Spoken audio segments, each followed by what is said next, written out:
Hi everyone, welcome to Krishna's world. ఈరోజు recipe వచ్చేసి మామిడికాయతో చిన్న ముక్కల పచ్చడిని ప్రిపేర్ చేసుకుందాం. మామిడికాయ నిల్వ పచ్చడి పెట్టుకునే ముందు ఈ పచ్చడిని ఒక్కసారి ఇలా ట్రై చేసి చూడండి.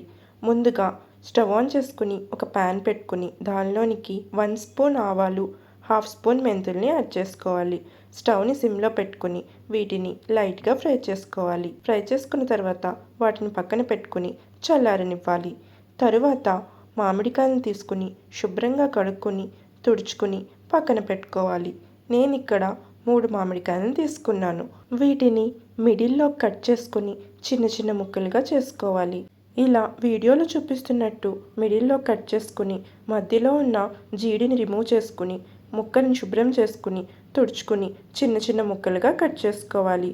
అలాగే మిగిలిన మామిడికాయలను కూడా ఇదే విధంగా చిన్న చిన్న ముక్కలుగా కట్ చేసుకుని ఒక ప్లేట్లోకి తీసుకుని పక్కన పెట్టుకోవాలి. తరువాత ఒక మిక్సీ జార్ తీసుకుని దానిలోనికి ఫ్రై చేసి పెట్టుకున్న ఆవాలను మెంతులను యాడ్ చేసుకుని మెత్తగా మిక్సీ పట్టుకోవాలి. తరువాత ఒక వెల్లుల్లిపాయని పొట్టు తీసుకుని వెల్లుల్లి రెబ్బల్ని కచ్చాపచ్చాగా దంచుకుని పక్కన పెట్టుకోవాలి. తరువాత మామిడికాయ ముక్కల్ని ఒక గిన్నెతో కొలుచుకోవాలి.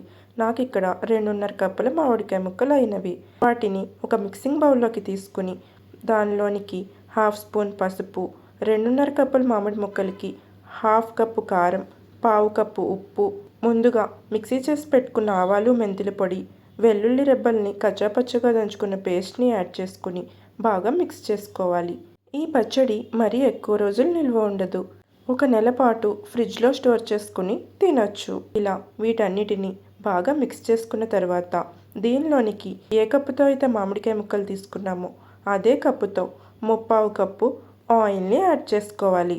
ఆయిల్ వేసుకుని బాగా మిక్స్ చేసుకున్న తర్వాత ఒక 12 అవర్స్ పాటు అలానే ఉంచాలి.